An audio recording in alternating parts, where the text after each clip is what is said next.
Welcome to the Donut Racing Show, everybody, where we bring a dorm room futon mindset to the cushy $5,000 sofa podium of F1 racing. You know, sofas can actually be a lot more expensive than that. That's actually kind of like a mid-range, like West Elm sofa. I'm going to say a $25,000 sofa to the podium.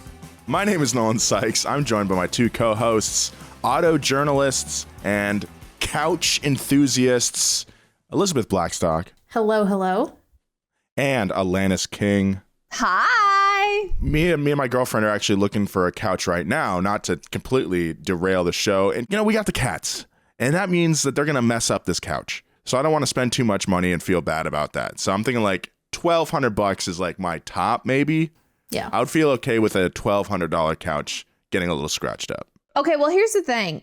My cat, Portia, she will scratch her scratching post for everything, except very well if you have something that feels like leather. Oh. She loves the thrill of her claws poking through into nothingness on the other side. And so you cannot have anything that feels remotely like leather because she'll just go poke, poke, poke, poke, poke, poke, poke, poke, poke with her claws because she loves that feeling of the claws going through. I can't blame her. I would want to do the same thing. Anyway, we are not here to talk about couches or cats. Unfortunately, that would be a different podcast.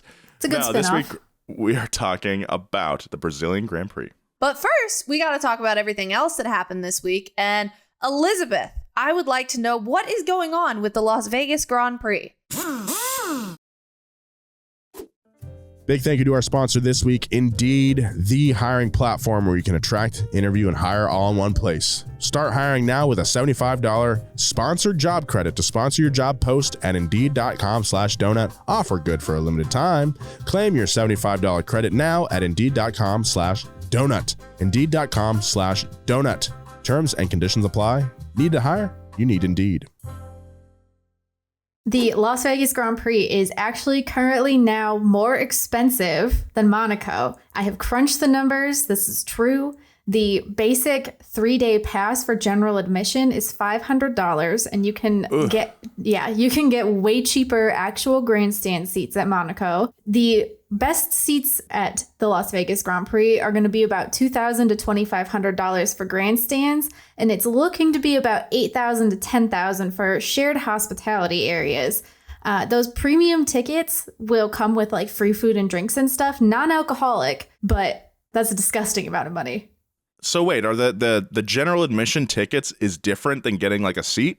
There's just a little like area where I think people are going to stand around and watch the race, but I think it's mostly just you're going to watch from a TV, from what I've heard. And the interesting thing is they're selling tickets. All of the tickets are sold in their own area. So if you buy a ticket, you can't explore the track. You only are confined to your little area. So if you get a grandstand ticket and your friend gets a different one, you're not going to be able to see each other. Okay, here's the thing. Sports are often better on TV. That is true. And if the Las Vegas Grand Prix is not in your budget, just remember that. Yeah. Okay. Well, racing in particular is better on TV. Yeah. Yes. Yeah. It's going to be a spectacle. I mean, it's going to be a thing to experience. And I would like to go to the Vegas Grand Prix. Oh, I would love to. Should you bankrupt yourself to be confined to this tiny little area in Las Vegas? Yes.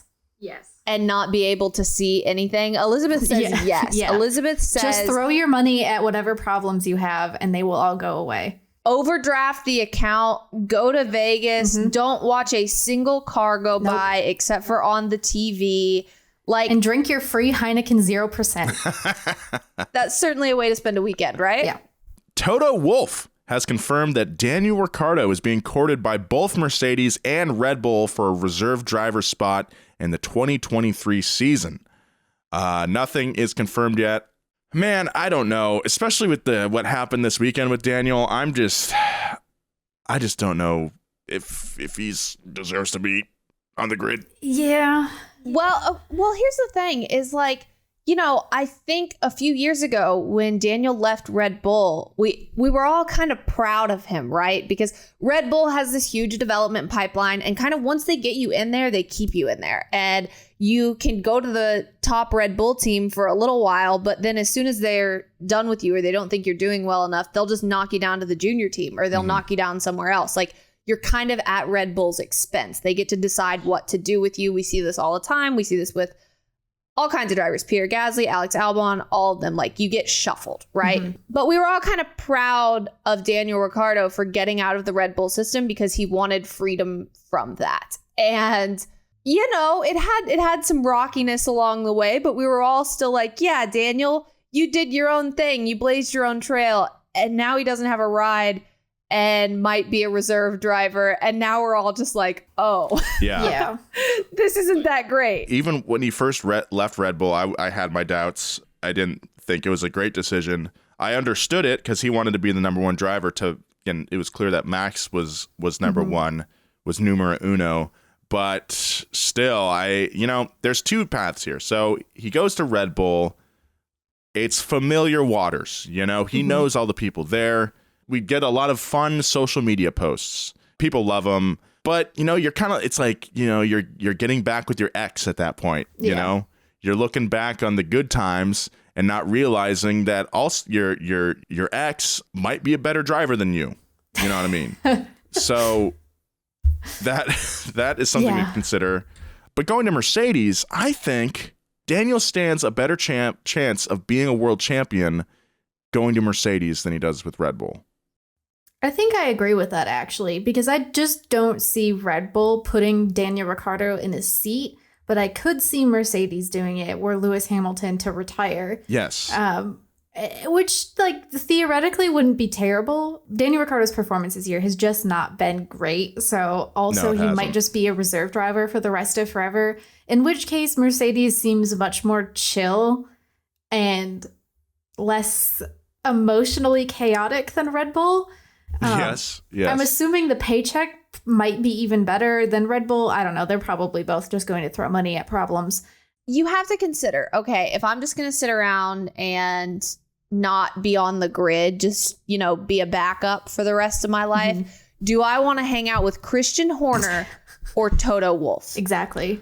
And if I've got to choose, I am not going to hang out with Christian Horner. Mercedes also has an exceptional social media presence. They've done so much great stuff on TikTok. Daniel Ricciardo is the next TikTok star for Mercedes. I feel like that could do that in and of itself would be worth it. He doesn't need to drive anymore. He just needs to be a TikToker. Oh my goodness, no. We were not going to have time for a conspiracy corner today. And Elizabeth has triggered the conspiracy corner. And I just think that's really not right of you. You've got 60 seconds and go. Okay, as a disclaimer, Conspiracy Corner is not about real conspiracy. It's just beliefs I have that I like to defend. So, one belief I have that I really like to defend is the fact that every single driver on the Formula One grid, minus like two, looks like they got famous on TikTok by posting thirst traps, okay? Look at Daniel Ricciardo, look at Charles Leclerc, look at Lando Norris, look at all of them. They look like they do little dances on TikTok with purple backlighting, maybe with their shirts off, maybe with their shirts on, maybe half shirt off, half shirt on. They got famous by doing little dances on TikTok, and all the people they went to high school with were making fun of them until they started getting followers, okay? Because this was kind of embarrassing when they were starting out, because making thirst traps is not, it's not a like glorified, it's not glory, no. Right? Like you're just fishing until people decide you're cute. And that's what all these people did. Lewis Hamilton looks like he does thirst traps on TikTok. They all do. What about Nicholas Latifi? And that's time. That is time. That was time? Yes. Oh my God. All right. No, Nicholas Latifi looks like he is a videographer on the sideline of a football game. Anyway. That is so accurate because I did that too. So, Daniel, if you're listening, I say roll the dice with the Germans. See what goes on at Mercedes. I think when Lewis retires, I think that's the move. Take his seat and then you just got to battle a tall, lanky But then he's number two British again. guy. That's what he didn't want to be. He can. He's number 2 right now. Yeah. Who would you rather be number 2? He's number like nothing right now. Like he's about to be off the grid. He's not even going to have a number. McLaren pretends they do not see him. Oh, I do not see him. That's so sad. In more sad news, Pierre Gasly is only 2 points short of getting 12 penalty points on his super license. So, we've talked a lot this season about getting super licenses and the system to get points for your super license. You can also get points against it. And when you get 12 penalty points within a certain frame of time, you get a 1 race ban. And Pierre Gasly is 2 points away from that. So penalty points, they don't drop off your super license for a year. So the points on Pierre's license will be on there until May 23rd.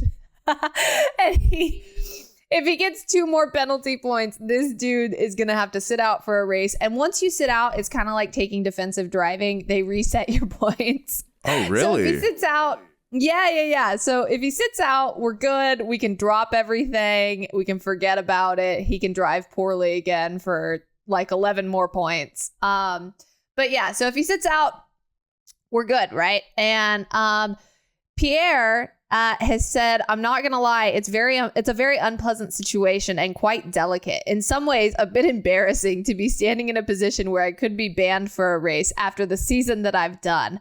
I don't really feel like I've been particularly dangerous over these last 12 months, and that would be a harsh penalty. I kind of have to agree with him because like there were some points that he got where it's like, okay, what the heck were you doing, Pierre? But then there's other ones where you're like, why was he penalized for this? It feels like they kind of have it out for him, even though they don't. I don't think they actually do, but it feels like it sometimes. It's bizarre, Yeah, you get points for leaving the track, right? So yes. If you leave the track for an unjustifiable reason, which is what happened in Austria, like there's some points that are like that are just kind of silly and don't make a ton of sense. Like some of them are justified. He sped under the red flag in Suzuka. I get it. Yes. But also, come on.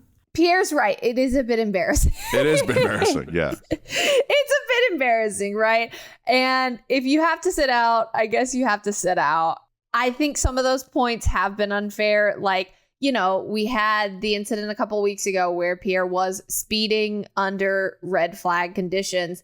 I think he kind of got penalized for that because he was talking a lot of about the FIA and the tractor being on track. Yeah. And it's like, should he have gotten the penalty? Probably not. But they had to even it out and tell him that he was doing something wrong too. So speaking of, the race ban, Otmar Safnauer, the team principal of Alpine, and the guy who will be Pierre Gasly's boss next season, has joked that he should commit a tactical foul and just go ahead and get banned before next season. But we're running out of time to do that. We're out of time pretty much because if Pierre gets a penalty in the next race, he's going to have to serve it later. And the next race is the season finale. I would just putt around the course if I was Pierre. Just drive along. Hey, you're trying to pass me? Go ahead. Go right ahead. I'm just going. I'm going the speed limit. Doing my own thing. You're trying to get to work. I'm good. Oh my goodness. But also, Nolan, you have to think, like, if these penalty points don't expire until May, that's a lot of races you just got to put around. That's a lot of go by. That's a lot of putting around. That's true. Only Daniel Ricciardo can play putt-putt for that long. Oh, wow. Good luck, dude. There was so much chaos in Brazil that Pierre could have just rammed into somebody or done something really egregious. Takes a racing line entirely off the track. Well, we'll see what happens. That's it for news this week. Now, let's talk about the Brazilian Grand Prix, starting with the circuit at Autodromo José Carlos Pache, a.k.a. Interlagos. Lace up those shoes because it's time to get your step count up with our track walk. Big thank you to our sponsor this week, Indeed. It's the hiring platform where you can attract, interview, and hire all in one place. Don't spend hours on multiple sites looking for candidates with the right skills when you can do it all with Indeed. Finding great talent doesn't have to be a second job. You can reclaim your time and find top talent fast with Indeed. Join over 3 million businesses worldwide using Indeed to hire great talent fast. If I was looking to hire, I would definitely use Indeed. This is like the place to go when you're looking for qualified candidates. They find them for you super fast. It's awesome. Start hiring now with a $75 sponsored job credit to sponsor your job post at Indeed.com/donut. Offer good for a limited time here, guys. Claim your $75 credit now at Indeed.com/donut. Indeed.com/donut. Terms and conditions apply. Need to hire? You need Indeed.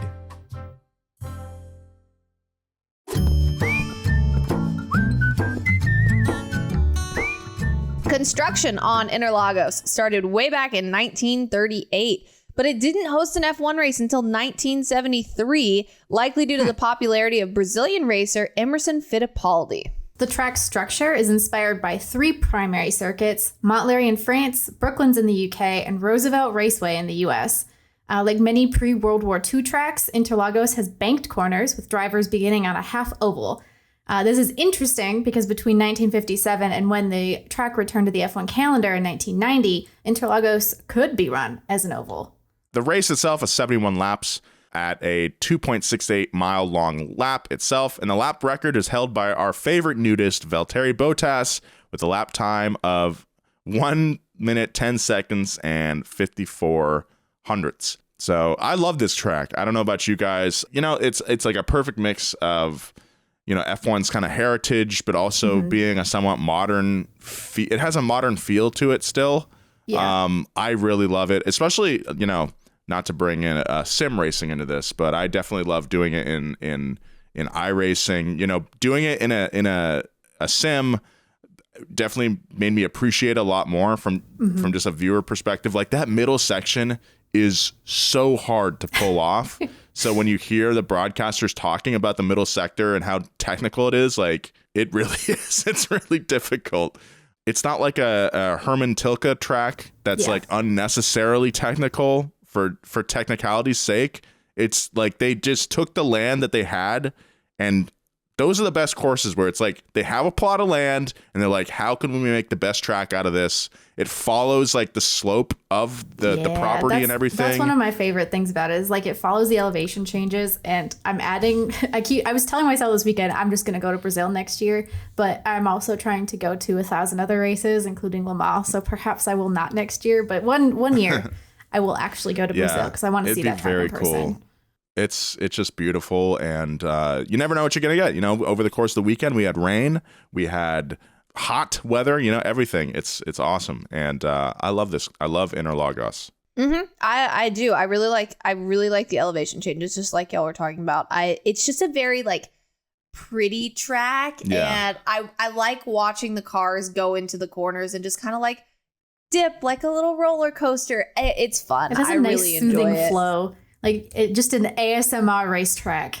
Yes, absolutely. Like I was mentioning with the Herman Tilke stuff, there's no point in the course where there's like a super heavy braking zone for no reason. And that is our track walk on this beautiful circuit. Let's get some context to the season going into the Brazil Grand Prix. Alanis, what do we got? Red Bull, as we all know, has won the Drivers' Championship and the Constructors' Championship. That's been decided for a while. Basically, we're just all out there having fun at this point.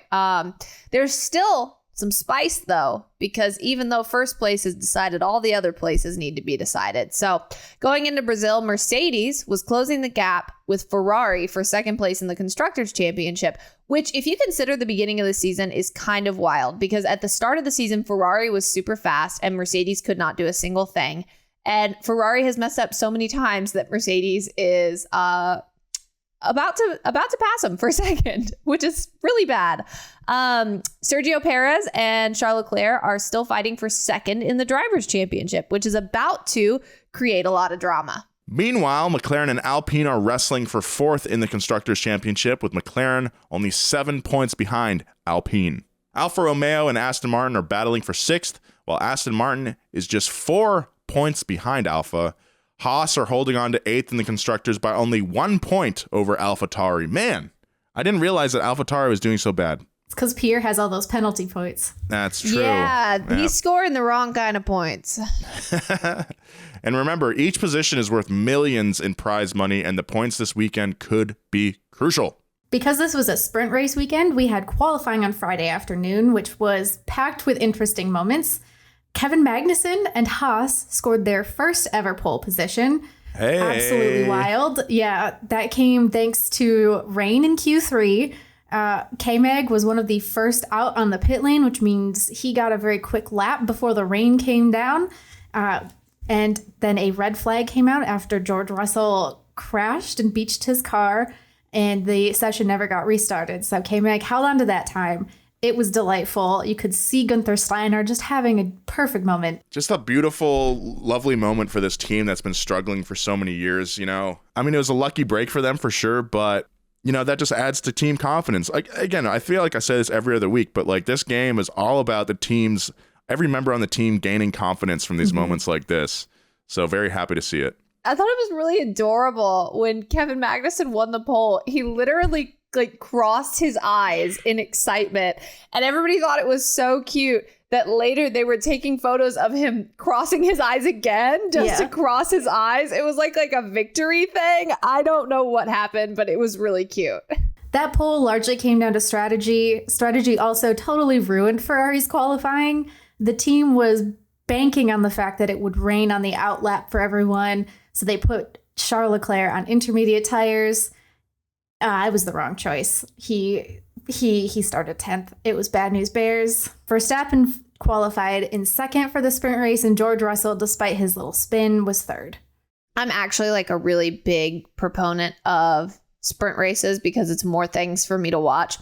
I was sad this weekend that there was a sprint race because I wanted Kevin Magnussen on pole for Sunday. Of course, we're talking about sprint races, so let's discuss the full thing. Kevin started on pole, and he was out there. It was so exciting. Like, he shot off the line, and he was out there. It only lasted about 2 laps, and Max Verstappen passed him, but it was really exciting. Kevin dropped back throughout the race, and he finished in 8th. So, you know, he was still in the points for the sprint race. And so he started the next race in 8th on Sunday. So he did not get to start on pole on Sunday. He started in 8th, but it was still really exciting. Fernando Alonso lost part of his front wing thanks to his quote unquote friend, Esteban Ocon. Afterward, he told the media it's one more race and then it's over. Yeah. Finally. Some tension over on the Alpine team. Fernando is just like, he's so cranky. It's like he missed his afternoon nap and now he's like just upset. He's a cranky man, but Esteban Ocon also is a guy who doesn't take shit from anybody on track. It's pretty great. So you got these two kind of unstoppable force, immovable objects, and that's not what you want between teammates, really. No, it really isn't. The vibe there is real bad. But it makes it funny. It does make it very funny. It does. We it's have comical. to admit. George Russell was tattletaling on Max Verstappen for track limits because in Formula One, your top skill is probably driving, like you want to be a good driver, but your second skill is that you need to be a really good tattletale. You have to tell on everybody. You have to be a snitch. You come over your radio. It's such a battle of like linguistics too. Yeah, like making sure that the stewards heard you say that you felt unsafe and all this stuff. It's so political. It's like one of my least favorite aspects of the sport, I think, but it is very comical to watch. It's frustrating, but it's funny. Like, it's so annoying when it's happening because it's like, oh my God, just race each other. It wasn't that big of a deal. But also, like, a bunch of these grown adults, like, tattling on each other because small, tiny little things, just fantastic. Formula One loves to advertise how much skill Formula One takes, like actual driving skill. Yet all these dudes are using all this skill and still coming over the radio and making sure they use their like politics words to get other people penalized. So more pettiness. Lance Stroll, Sebastian Vettel, teammates for now before Sebastian Vettel retires. Lance Stroll really didn't let Sebastian Vettel in, like kind of pushed him into the grass. And Sebastian comes over the radio and he goes, okay, that's it. That's it. He just said, okay. Lance got a 10-second penalty. And yeah, he was described as driving erratically. Pierre has like the penalty points and the embarrassment that Lance deserves, I think. Like Lance, the last couple races has been so bad. Like, it's like, what is going on over there? Come on, man. Pick it up, Lance. On Jalopnik, after every race weekend, we do a recap of who has certain amounts of penalty points on their license. And a significant portion of the drivers have penalty points because of a crash with Lance Stroll. Come on, dude. Yeah. Later on in the sprint race, we have some drama. Carlos Sainz, Max Verstappen have contact. Carlos Sainz pulls into second, and Max Verstappen loses a little bit of his front wing, but he keeps going. And then lap 20, we have like 4 laps to go or so at this point. Lewis Hamilton passes Max Verstappen. So the results of the sprint race were George Russell in first. Congratulations to him. He got his first quote unquote Formula One win because it was a sprint race, not a full race. He got a little medal. It was really cute. Carlos Sainz finishes second, Lewis Hamilton third, Max Verstappen fourth, and Sergio Perez in fifth. Our Ferraris are down in sixth. Our one Ferrari, Charles Leclerc, is down in sixth. And then the Ferraris, once the race starts, will start having a lot of problems. Yeah. Yeah. I was thinking about the Ferraris. I was like, yeah, the Ferraris were way down there. And no, that doesn't happen until the actual race. What do we think about the sprint race in general? I really like the qualifying sets up Sunday, you know, like I sort of get why they experiment with it, but I just don't know what to think. It is more stuff to watch. The thing that made this one interesting was like Kevin Magnussen on pole. That was what made this sprint race particularly interesting. There was a lot of shakeups in the top 10, specifically because of that rain that struck halfway through the qualifying session. Otherwise, it's usually like pole sitter leads to the end and wins, or, you know, second place takes it. Yeah. So this was like in a naturally interesting one because of external circumstances. I was actually kind of sad. Like I don't know, the sprint races kind of are boring. So I went out on a Saturday for like the first time in 100 years. And I was like, I can't believe like I missed the one good sprint race of the year. As a concept, they're fine. I don't hate them, but I don't know. I guess I don't feel strongly either way. If they went away next season, I wouldn't care. And if they keep going, I guess it's like more stuff to watch. So like whatever. Watching qualifying on Friday at work was kind of nice. Like Formula One on office hours, I won't complain about that. That's my point about sprint races. I like having stuff to watch. It's like when Formula One is over at like in a week or so, what am I going to do for like 3 months before NASCAR starts again? Like, I just die. Am I going to have to find a hobby? Yeah. You should pick up disc golf like I did. Oh, yeah. Let me pick up disc golf because I saw Nolan yesterday. He posted a poll on Instagram and said, children's birthday party on hole 6 of disc golf. Do I throw the disc or skip the hole? And he put it up to a vote. And I was like, throw the disc. Those kids need to move. Yeah. Did you throw the disc, Nolan? No, I didn't. Why? Because I'm not good. I would have pegged. Actually, I'm not even good enough. I don't even think I would have thrown as far as the birthday party was. But knowing my luck, I would have hit one of them in the head, and one of the parents would have beat my ass. That Nolan, course the that poll I play clearly had like 96% for throw the disc. I know. I posted that after I had left.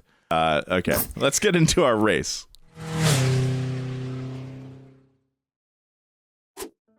Donut Racing Show is sponsored by BetterHelp Therapy Online.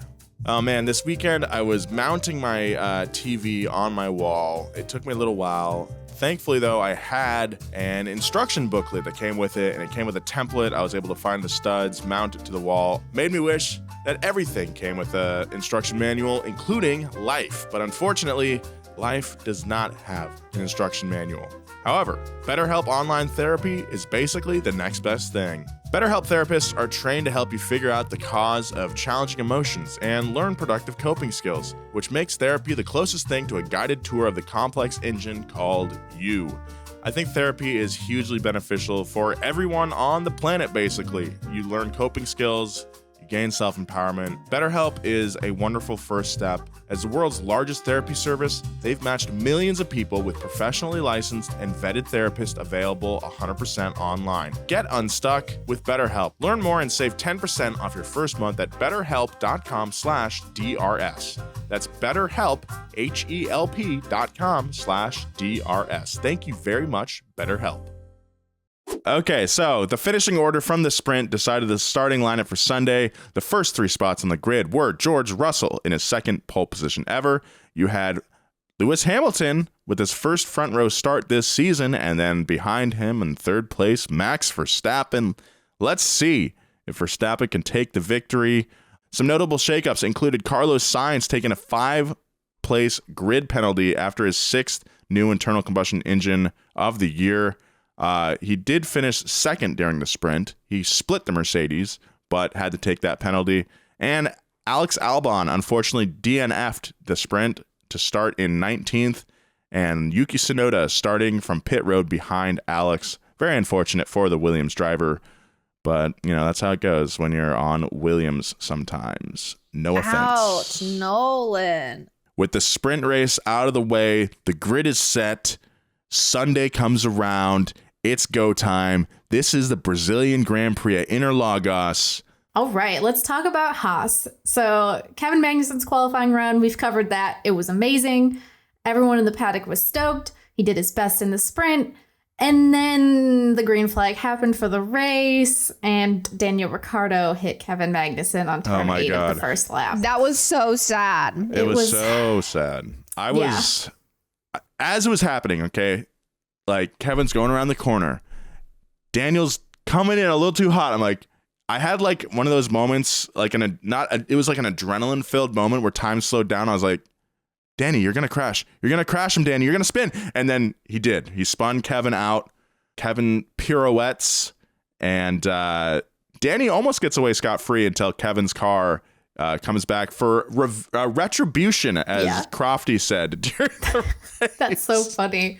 The car knew what it needed to do, and it needed to wipe out Daniel Ricciardo, and it did its job. What was funny is, so, you know, Daniel Ricciardo wrecks Kevin Magnussen. Kevin Magnussen does his little pirouette, and then he's just rolling across the track. And my husband is sitting on the couch because my husband is a very serious iRacer. And he's like, hold the brake, hold the brake, hold the brake. And Kevin's just not. He's just rolling, okay? And then Daniel, like, they hit each other and just tear up the cars. Yes. And my husband was like, why didn't you hold that brake? Like, my husband was so mad. I think Kevin did make the right move in that moment, because in the broadcast, they note that like Kevin was in a position where he was spinning around. If he had hit the brake, like there probably would have been 2 or 3 more cars hitting each other in that situation. I think Kevin did the right thing.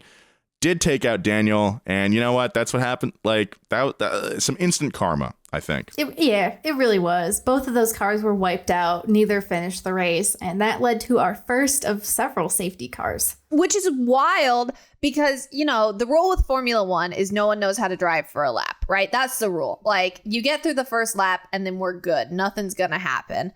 No. They didn't know how to drive on the first lap, and then they're under safety car for about 6 laps, and then they go back green around lap 7, and they still don't know how to drive. They never finished a lap. Oh my goodness. So yeah, after all this drama, they get out of the way. Kevin Magnussen, Daniel, they're like standing in the grass for a little while, then they go wherever. We get back started. Okay, the safety car ends, and Lewis Hamilton, Max Verstappen, they're going into the same corner, right? They're next to each other, and Lewis kind of squeezes Max. He doesn't give him a lot of room. And they hit each other. And everybody's looking at it and they're debating because Lewis Hamilton versus Max Verstappen is like the battle of the fandoms. And everybody's mad. Stewards end up penalizing Max, which I think a lot of people, including the broadcast, were surprised by. Because I was very surprised. It kind of was just a racing incident. It was one of those situations where Lewis probably should have given Max a little more room, but you could argue a lot of things there. I think it was a precedent-setting thing because Verstappen like acknowledged that he knew he wasn't going to have the space to make that move. And he does that quite a bit and just kind of expects that the other person will move out of his way. True. So part of it was like, I kind of get the penalty, but also it's an extremely subjective one based on history and context and all the other nonsense that goes into the stewarding decisions. The FIA finds itself in another classic FIA pickle where it's like people want them to be more consistent, but the only opportunities they're given to do so are in these like murky moments like this. Like you said, Liz, it's for precedent. I'm all for precedents. Also, Lewis was ahead, so yeah. I mean, it was one of those situations where it was kind of murky and we probably just shouldn't have had a penalty at all. But also, Max expects everyone to back off. So I guess we were just being sassy toward Max today. You get a penalty. Have it. Lewis Hamilton said that's no racing incident, completely disagreeing with me. Max Verstappen said he left me no space. Sorry, guys. Max pitted for repairs. Fixed the nose, did whatever, got his 5-second penalty. There was a lot going on, but Max ends up dropping pretty much to the back of the field after all kind of ruins this. his race for the day, really. Yeah, dude is just like sitting back there, right? And then right after Max Verstappen and Lewis Hamilton, we have Charles Leclerc and Lando Norris. They run into each other. Charles Leclerc gets kicked down right where Max is in 18th. And he comes on the radio and he's like, he's a dick. And Lando Norris is like, I'm not here to let everyone pass. But Lando gets a 5-second penalty. It was Lando's birthday. It was a bad day. He had food poisoning this weekend. Oh, yeah. He has food poisoning. He gets in a wreck. He has a 5-second penalty. 40 laps later, he retires from the race. His car just stops going. I guess kind of like his bowels with food poisoning. Okay, but here's the thing. Food poisoning is the perfect excuse for everything because no one is going to ask you for details about your food poisoning. Yeah, because they're like, oh, did you your brains out or did you throw it? Like, nobody wants to know that, Yeah, so exactly. you're good. But also, I found it really funny that all weekend people were like, Lando, do you still have food poisoning? He was like, yeah. And I'm like, why is everybody asking him? It's like an automatic, don't ask me anything. It's answer. bad no Like, matter what. All details of this are going to be disgusting and you don't need to know. Charles Leclerc as well had a very difficult race. After he drops all the way back, he gets back up near the front, right? He's running in like fourth or so. And Carlos Sainz is ahead of him. And he comes on the radio and he's like, please think about the championship. Every point, think about it. And this translated means, please tell Carlos Sainz, who is like 4 seconds ahead of me, to just stomp the brakes and let me pass him and let me get third, so that I can get an extra point in the championship because I'm trying to, fight for second place in the championship. He's begging and they leave this poor man. It's kind of like the end of Titanic, where we just let Jack drown. We just let Charles Leclerc drown out there, which is understandable because how are you going to ask Carlos Sainz to give up a podium just for your point? It wasn't even a close battle. If it was like a 1/10 of a second, I would be like, yeah, let him go by to have the position. But slow up by like 3 to 4 seconds is astounding. Like, that's just awful. That's a lot. And it was really funny. I respect the attempt on the radio. It was sad. That man stripped himself bare of all self-respect in public. And we got to watch it. You are talking about a man who gets on Twitch in banana suits. Like, I don't know. I would rather wear a banana suit than beg, plead, and hope that Ferrari will choose me. Well, you can't expect the teammate to give up a podium, even if Carlos currently, he's in 6th place and Charles is battling in a fierce battle with Red Bull's Sergio Perez for 2nd place in the driver's standings. So it makes sense. I see where he's coming from, but if the roles were reversed, Charles wouldn't do the same for Carlos. The podium is just too cool. If it was for 4th place, sure. I can't believe that Charles is in 2nd. Is even in the battle for 2nd with the season that he's had and the mess ups that Ferrari's put him through. That's like an insane accomplishment on its own. It's true. Poor little boy. Poor little. I'm rooting for Charles, but I don't want Ferrari to get the satisfaction of finishing 2nd. You know what I mean? Yeah, I'm in the same boat of I want Charles to do well because I feel like his spirit probably needs it, but I also don't think Ferrari deserves it. You know what? That's right. I need Charles. I want Mercedes somehow to get second in constructors, but Charles to get second in the standings. I don't know how that'd work out, but it's possible. Anyway, George Russell won his first Grand Prix this weekend.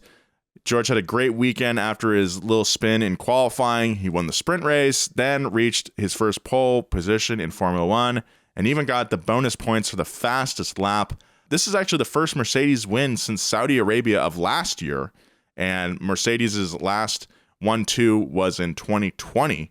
Great result for the team. George actually almost won a race in 2020 when he took Lewis Hamilton's seat for the Bahrain 2, the second race at Bahrain, which is more of like, we like to call it the oval race when it was going on, because it was a lot of right-hand turns. He almost won that race until he had a tire blowout, and that's when Sergio Perez, driving for Racing Point, was able to step in and take the win. That allowed Sergio to get the Red Bull seat. That was a very consequential race. But yes, so very happy for George. We love to see a first-time winner here. I was pulling for Lewis, I have to say, but George definitely earned it. He deserved it. And now I think this is going to be another consequential race, as we'll see, for next season. The first win is the hardest one, and now that he's reached that top step, he knows how to get there again. This is great for Mercedes and George. Next year's going to be gnarly. I'm actually really excited. It's nice to see George get that confidence and prove that he can actually get the win, because he was so close in Bahrain. And that was like the most heartbreaking thing I've ever watched. After the race, him just like crying. I mean, he's been so close to it so many times, it feels like. And also, like, he's had a lot of, we'll call them learning experiences over the course of his career. He's got the full spectrum F1 experience, I'm going to call it. Yeah, looking forward to seeing what George Russell can do in the future. I don't know. I like him more this weekend. So we can't get through this race without talking about the Red Bull drama. So oh man, it's a post-race drama here. I know. Just a hot mess of drama, honestly. Everything was going so well. I know. It was horrifying. So on lap 67, Max Verstappen overtook Sergio Perez and was told by his team to kind of speed up and go take out the other two drivers ahead of him to get some points. On the following lap, Sergio Perez was told on the radio that if he and Max Verstappen were still next to one another during the last lap, that they would change back, which means that Sergio Perez would pass Max Verstappen and get those extra few points that he needs to maintain that second place championship battle. So the final lap comes, Max is told to let Checo pass, and he doesn't. This isn't even for a podium. Max Verstappen finished in 6th place, Checo in 7th. When his engineer asked Max what happened, Verstappen responded, "I told you already last time. Don't ask that again to me. Are we clear about that? I gave my reasons and stand by it." The rumor that we have going around currently, both in Dutch media and reported on the race today, is that Perez intentionally crashed during qualifying in Monaco, which prevented Max Verstappen from taking his final qualifying lap. So Perez then was third on the Monaco grid with Verstappen behind him, and Sergio Perez won that race, which seems astoundingly like holding a grudge for a really long time. Yeah. I'm not going to lie. Like, Max won a lot of races this year with Checo's help, and probably would not have won the championship this quickly if he actually had a teammate that was doing battle against him. Perez said, quote, "After all I've done for him, it's a bit disappointing, to be honest. I have no idea. I'm really surprised." It was embarrassing for Verstappen to show, like, he showed his ass in a lot of ways. Really showed his whole ass. Yeah. The whole entire ass. And it was like really, I don't know. I wasn't totally shocked by it. I knew when they gave him that order that he wasn't going to take it, but that really... I didn't think they were going to give him the order. I really didn't. I was surprised they did. I mean, I was shocked that they did as well, but I was more shocked that they actually had an expectation that perhaps he would follow through, because Max is just not the kind of driver who's going to give up a place for anyone else, even though he has already won the championship. It just doesn't matter to him. That is the most, like, astounding part of it. It's like, dude, you already won the championship. Like, it was such a baby moment to me. Like, I was like astounded in that. Like, I am not, like, we all know this if you've been listening to the podcast, I am not a massive Max Verstappen fan, but I have been really impressed by how he's matured in the recent years. He's not been perfect. There's still room for improvement, but he's no longer been that kind of petulant teenager. But this really brought him back to that kind of attitude. It was really disappointing to see, especially for just on the team perspective. Like, I don't know, you're fighting for 6th and 7th. You're not fighting for anything of note or value aside from a second place for the team. And that's, you should probably be willing to sacrifice perhaps just a smidge of performance if you've already helped the team win your Constructors' Championship and the Drivers' Championship. Yeah. I've been one of those guys where it's like, look, Max used to be kind of a douche when he was younger. Like, he was a hothead in the Toro Rosso and early Red Bull days. Sure. But look, he's really matured. When he was 16? Yeah, he's matured, guys. He's different now. I was one of those people. Mm-hmm. Very likely, possibly on this show. And now I've been proven wrong. Doesn't feel good. Mm-mm. Thank you, Max. Love it. Look, there's going to be a lot of talk about the whole Monaco thing. I would take that with a big old pinch of salt. Not even a grain, but like a chef's pinch of salt. Just scoop it up with your hand. Yeah, we'll see. Because, I mean, if that stuff is true, I mean, there's some real consequences on the table for that. Like, Checo could lose that win. He could be disqualified and everything. Mm-hmm. So, like, I don't know. I wouldn't be so flippant about that. That's really bad for you and the team. And if it is found that he is intentionally crashed in order to gain a position, sets a negative precedent that could result in a lot of negative things, like the championship points entirely being taken away from Checo or the team. Yeah. So on his own radio channel, Perez said, "Thank you for that, guys. Thank you." Christian Horner said, "I'm sorry about that, Checo." And Perez replied, "It shows who he really is. But I perhaps have some extra drama." Max Verstappen's mom, Sophie, was on Instagram after all of this was going on, and she said, and I quote, "And then in the evening, cheating on his wife in regards to Checo at Monaco." Oh. So, yeah, there's a lot of accusations being thrown around. It's just simmering under the surface. Oh my God. Where did she put this? I gotta find it. It was in all this for 6th place. And he's already got the championship. Like, I just don't. And the team has the championship. It's not like we're all benefiting by this.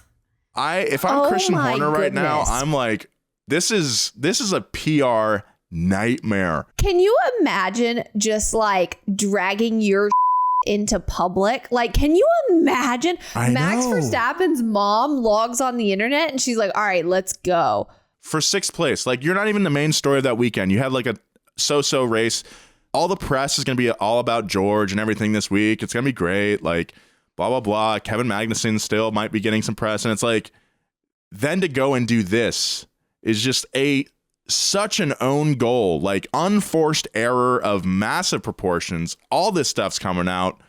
Oh, man. And if this Monaco stuff is true, again, fat 3-finger pinch of salt to season your beef stew with that. The thing I love about motorsports is that within respective racing series, it's like high school. Like, everybody is talking about each other. Everybody is saying rumors about each other.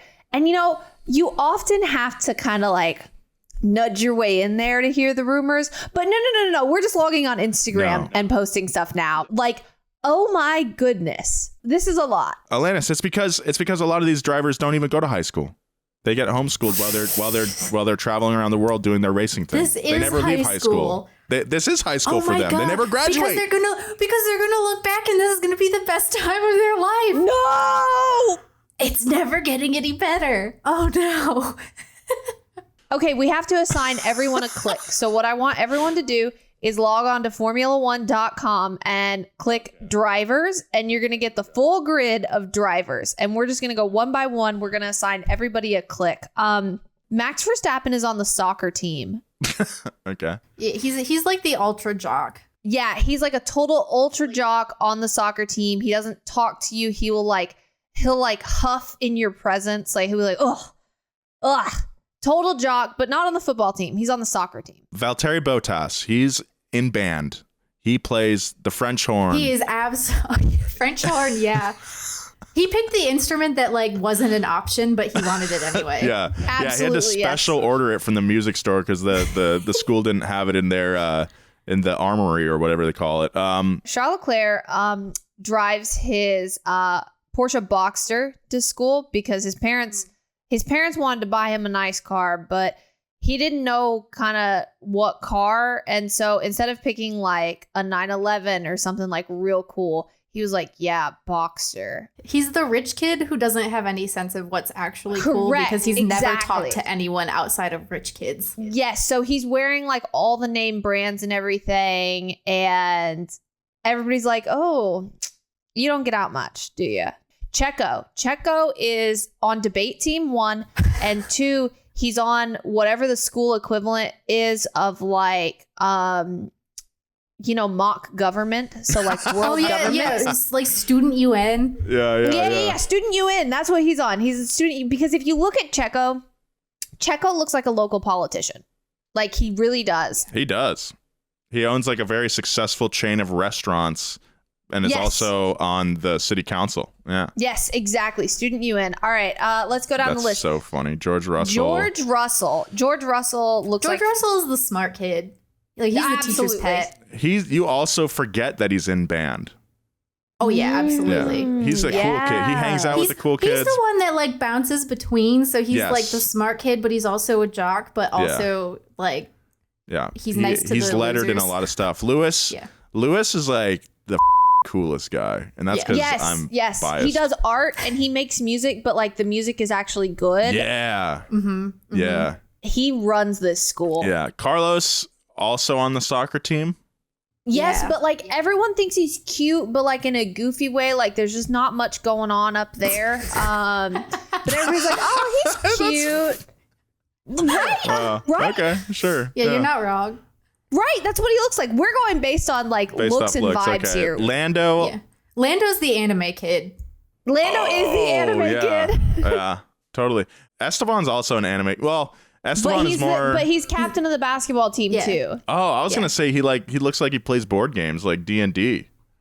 Yes, but also basketball team too. Okay. Like physically, he has no choice but to play basketball. He hangs Emotionally, with the kid. he would He rather hangs be with the. D&D. He hangs with both groups. Fernando he's a teacher, but he's the hall monitor. So like he's the teacher who stands in the hallway and like yells at everybody and is like, "Put your headphones away. Yeah. We're not supposed to have headphones." But he's the teacher who dress codes all the girls, and you know it. Oh man. We gotta rapid fire this. Valtteri, he plays French horn. Sebastian, he's in like we had like an environmental group at school. Yeah, plants trees. Daniel, he's smoking weed in the bathroom. Kevin's also smoking weed in the bathroom. Kevin is like a TA. He's like a student teacher. That he's way too old for high school. That's true. That's funny. Yeah. Pierre's also. He also burns. He also tokes up, but like he has five girlfriends. Not in like a cool way. Yeah. He has 5 girlfriends, and he thinks that he can take them all to prom on the same night, and they won't notice. Oh, what a classic hijinks. Lance, he's the Canadian. He's the Canadian exchange student. He's playing board games at the table with Esteban. Yeah. He looks like he plays board games. Mick is on the football team. Oh, I was gonna say like junior ROTC. Oh yeah. Very intense looking. Okay, yeah, I can see it. Yuki, oh my god, what does Yuki do? Yuki is everywhere. Yuki's one of those kids that like everybody loves Yuki because he's so funny and like true. But he's like unintentionally funny. You know, he's not cracking jokes. Some of the jokes are made at his expense, maybe, but like everybody loves him. Joke on you. Interesting guy. He's just fashionable. And everybody's like, man, I wish I looked like him. Yeah. He's got the Balenciaga shoes, and you're like, dude, how do you even afford that? Where'd you get those? You and work he's at like, Vons. How'd you do these weren't this? even for sale. Like, nah, I just got these because I'm me. That's it. Alex Albon. What's going on with Alex? He's getting stuffed in a locker. Totally. Side note, Alex has like the saddest profile picture on Very sad. I know.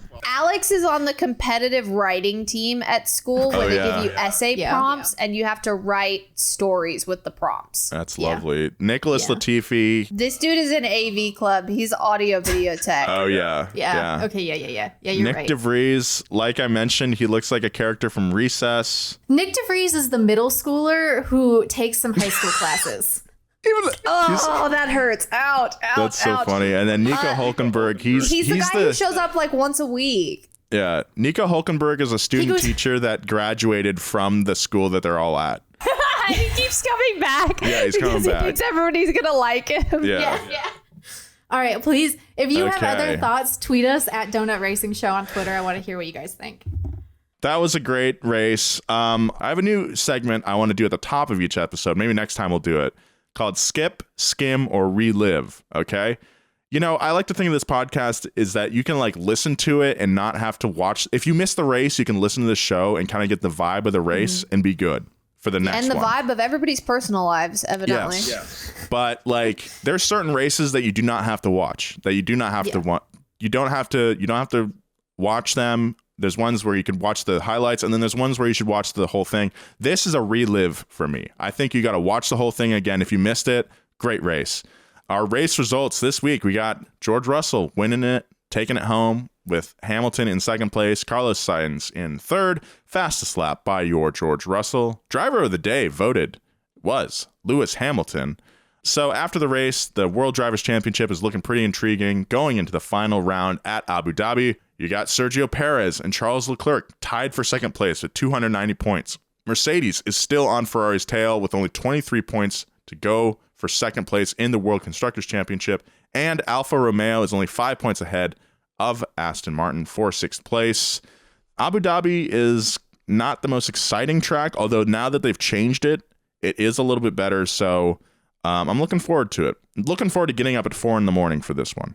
I hope that Checo finishes second. I think he deserves it.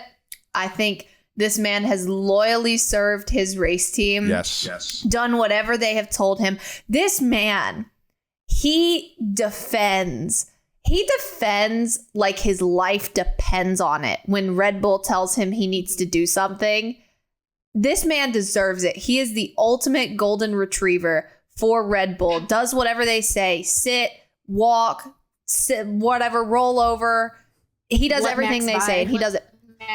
He's a team player. Very well. True team player. Yes, he is loyal. And I hope he gets second. And I hope he's like, I did it anyway. And I hope the drama continues because I want to know all about all their personal lives. Oh, man, there's a lot of drama. Okay, so it's time for our final segment of the week. It's our favorite segment. It's Boyfriend of the Week. It's where we acknowledge who's the best. It can be anybody. It can be a driver, car, moment, somebody online, perhaps, whoever. This is middle school rules. It's just for the week only. No husbands. Ladies, Alanis, how about you lead us off with your pick for Boyfriend of the Week? Wow, my Boyfriend of the Week is the safety car. We're not supposed to see the safety car very much, but we sure did see it over the weekend, and it was nice. It was a nice reunion. Sure was. Liz? I am going to go with Russell's race engineer, Riccardo Mosconi, who was invited onto the podium and I am sure is looking through the photos today on Getty, trying to select a nice one for his wall and realizing that after he got sprayed with champagne, all you could see were his nipples. No, are you serious? Wait, I gotta look it up. Yeah, I gotta look it up. Oh, man. My Boyfriend of the Week are the Rainforest Cafe ass trophies that they gave out on the podium. Yes. Very colorful, very striking trophies. I thought they were lovely. I was laughing when I saw them. Whoever designed those, thank you. Thank you very Elizabeth, much. You were not kidding. This is some nipple action. It was just nips. Oh my goodness. It looks like his shirt has polka dots on it. Oh my goodness, this is amazing. I love this. I would absolutely want a photo, like a nice photo for his wall with George's first win, and we're gonna have that in it. Photoshop is very advanced these days. You could doctor that out. You'll be fine. We're going to have this Rainforest Cafe trophy. Oh, man. All right. Thank you for listening to the Donut Racing Show. If you like this episode, please subscribe, tell your friends and enemies. Leave us a review, why don't you? Maybe we'll read it on air. Here's one from Edgar. Fans being fans and discussing the races as normal fans would without any overly technical stats talk. Hot goss, but minimal drama. Well, we got to take that drama dial and turn it up to max. Maybe not really. Liz. Our next episode will cover the final race of the season in Abu Dhabi. I cannot believe that we're at the end of the year. I'm kind of sad. It hits this time of year and I'm like, tear up a little bit. We can't wait to see how things shake out. Who will get second in the Drivers' Championship? If it's Charles Leclerc, Sergio Perez.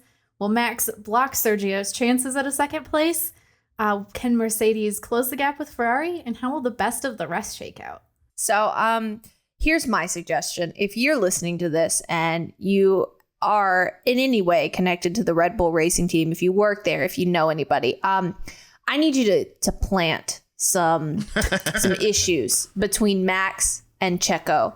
Like I need us to like create some booby traps for them to fall into, because I need them to be so mad at each other by the time this season ends that they're just seething the entire off season and just talking about each other on Instagram. And not only them, but like their moms and their families and I want everybody sharing a lot of personal drama. Social media manager at Red Bull, please get both of the drivers together and have them relive all of their spiciest moments and radio commentary directed toward each other while sitting in the same room. I want to see that. Debate Club, because Checo is on Debate Club, and we need Max to kick Checo with a soccer ball because Max is on the soccer team. We need them to be mad. If you're not familiar with Donut, we have a YouTube channel as well as an automotive history podcast called Pass Gas. Check them both out. Elizabeth and I wrote a book on Formula One, the Rich Energy scandal. It's called Racing with Rich Energy, and you can just Google it and find where to buy it. We also have this wonderful webpage on our website. It's richenergybook.com/how-to-order, and it will tell you how you can buy it in the US, internationally, ebooks, physical books, and audio formats, which are coming very soon. You can follow the Donut Racing Show on Twitter at Donut Racing Show. You can follow me on Twitter and Instagram at Alanis N. King. Elizabeth, Liz_Blackstock on Twitter and Liz A. Blackstock on Instagram. And you can follow Nolan J. Sykes on both. We will see you next time when hopefully Red Bull has completely imploded and everybody is having lots of drama. We cannot wait. Goodbye. Bye.